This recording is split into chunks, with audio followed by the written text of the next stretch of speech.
I wanted to offer you a couple ideas on managing your stress as we get through this season. A couple things to keep in mind. Nature is one of the most powerful ways to resource oneself.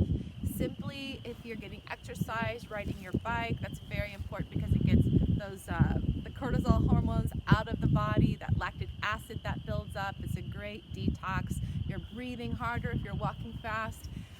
One of the things you can do after you exercise, especially if you exercise in nature, is to just take 5 to 10 minutes to do a nature practice after you do the physical exercise. Research shows that just 15 to 20 minutes of physical exercise in a way that gets your heart going, your breath moving, which helps to oxygenate the blood, which moves your lymphatic system. It also helps with your mood, and also it clears the mind. So in addition to your normal exercise routine, if you can bring it outside, that's very helpful. And then add another 10 minutes or at least 5 minutes onto your practice. Consider a couple of these practices that you can do. So I'm going to teach you. So after you do some movement outside, you want to find a place in nature that feels rich and supported, that you look around. This is behind my father's property, so my ancestral land of my grandparents and many generations back. And so you just find a space that feels really good. You literally plug your feet into the earth, so you're imagining your tree roots going deep down into the earth. So again, the earthing and grounding energy, right? And so after the movement, we want to bring in stillness. And so we can place our hands right here in the low belly and to plant ourselves like another tree in this forest of trees. And when we breathe out, we have an awareness that we are practicing what we call an Aini practice in traditional Peruvian practices for living in harmony with our environment. Our out breath literally gives carbon dioxide to the trees. When we breathe in through both nostrils, we're taking in a gift from nature, oxygen, and that conversion. And we take it into our lungs and we say thank you. And then we breathe out and we think about being in this reciprocal loop of giving and receiving.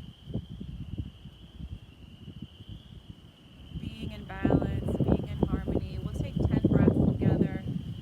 It's helpful to stand close again to a tree source, a place that feels rich. Those of you in California who have the redwoods, you're so lucky. Big oak trees here in Missouri do a lot of oxygenation for us. And I'm just intentionally harmonizing, absorbing not only oxygen, but the energy, we call it prana or chi, this life force energy. Always starting with the lower centers of the body to calm and ground. Then you can move up to the solar plex. This is where we tend to have anxiety, worry, fear, one hand and then another. The practice I like to use here when I'm in nature, I drop down, I bring my hands right over the center, and then on the inhale, I allow my hands to come out to the sides as I just connect in with the nature source around me. This universal energy that we're part of, that many of us have forgotten. Sorry about that. I think forgetting works. I said that to make you smile. Good. Exhale, coming to the center. Really connecting your own energy with the energy that's around you. So really allowing your mind to go out to the trees, to the roots under the ground, to the birds, all the nature sounds that you hear, and then you're moving it right back into resource and send that energy into the heart, the liver, kidneys, gallbladder, the spleen, all those organs right in the middle.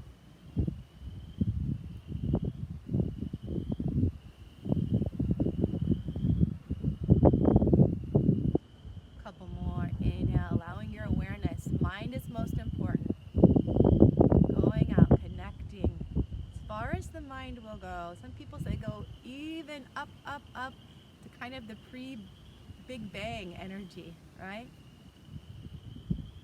And then bringing that back in. Sometimes I think of this as going out to the universe and collecting stardust.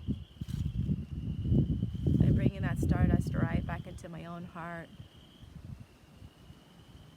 Good. And then we move the energy all the way up, like a tree extending those branches upward. And this is a more challenging pose, but you drop into the seat, relax the shoulders, have a sense of your arms connecting into this power source. For some, it might be a religious entity, it might be a feeling of unconditional love, it might be a feeling of just dancing with the universe. You want to plug in, practicing absorbing. Now this is a really important practice.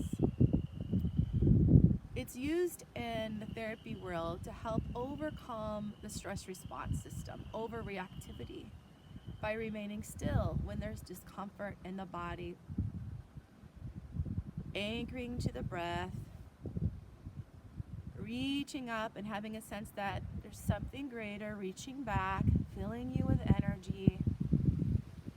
And you're there just absorbing and again exchanging. Your out breath is a gift to this planet. Your in breath is a gift to you from all of nature.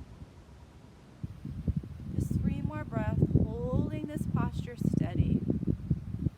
When we hold these postures, we get to experience where we feel discomfort, where we hold our stress. And then we have an opportunity to alchemize it by bringing in external energy. And then you're going to let your hands slap your legs, and you're just going to let that energy run through the body. Taking a couple more breaths. One of my favorite nature practices, there's 2 more. One I won't do because the ground is soppy wet, but it's just after a run, lay down a blanket or preferably just on the earth if it's dry, and you literally just sprawl, belly down is actually very powerful because all of the organs are just being supported by the earth. Set a timer for 11 minutes and the brain will start to go into this delta rhythm. So remember, when the mind is untrained or there's a lot of external input coming in, the default network of the brain is going to go to the future, trying to prepare by the future by putting worst case scenarios out there, which may or may not come true, really stealing you away from present moment.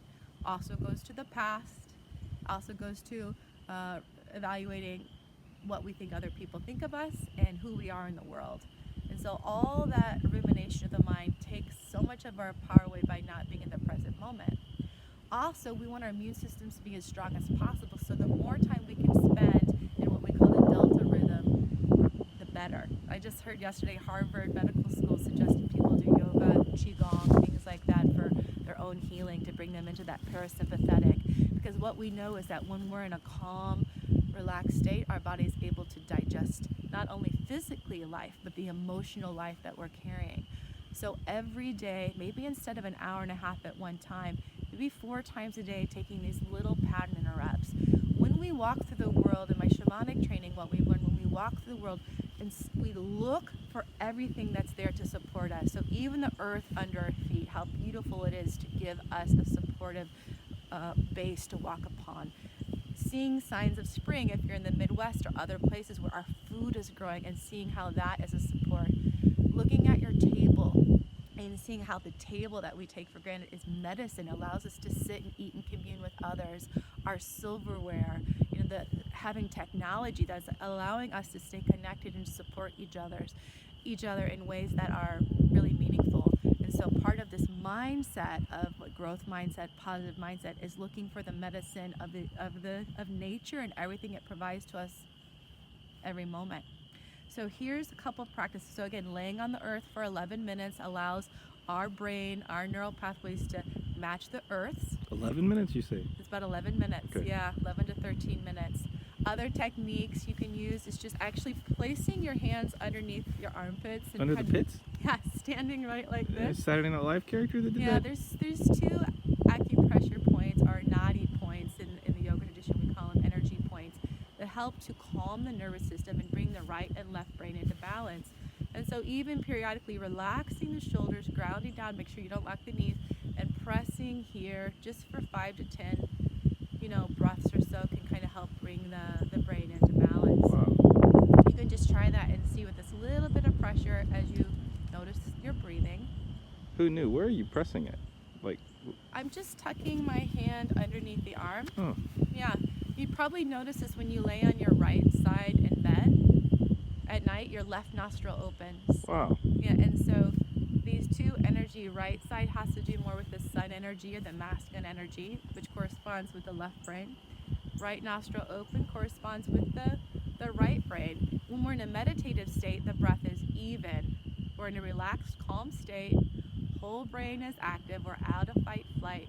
So one little hack they teach us in meditation is just to gently press, relax, press into the inside of the armpits so softly, and feel the breath evenly moving up and down through both nostrils.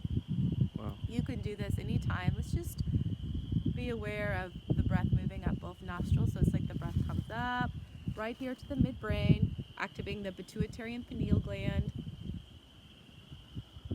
And then on the out breath, you feel the breath just track down and empty. Breath comes in. Breath comes out. Just twice more. I tend to think of these techniques as just things that manage our tipping points, that keep us in a calm state of being so that we can pull these in whenever we start to feel that agitation come in, that walk of nature, when the mind starts to take us places we don't want to go to, and so that breath can come in and breathe out. So just to recap of the few practices we did: want to get out in nature, move your body, exercise, get the stress hormones out. That oxygenates the blood by the breathing that happens. To add 5 to 10 minutes onto your practice of doing some type of nature absorption practice. So we talked about laying on the earth, relaxing, just allowing your brain to kind of connect to the earth. Be aware that the monkey mind is going to be really active for the first few minutes, and so you just maintain an observer mindset, kind of a noticer. Research shows that if we maintain this noticing mindset, we can just observe the thoughts without necessarily getting wrapped up and taking us down that negative spiral loop. So if I say, oh, I'm feeling fearful, versus I am fearful, those things really make a difference to your language piece. Okay, so, and again, any type of expansion where you draw your energy out to the universe, any type of nature source, and bringing that energy back in and consciously absorbing it and taking it in. Also walking through nature and seeing the beauty and doing this exchange of your breath with all of nature and saying thank you, bringing yourself into a gratitude mindset. So these are little ways to manage tipping points, to get your frontal brain online, the breathing in both nostrils, breathing out, using the energy points underneath the armpits, and earthing, letting that energy come down and holding your center. So those are a few tips. I hope they help you. I'll be thinking of you all, and take care.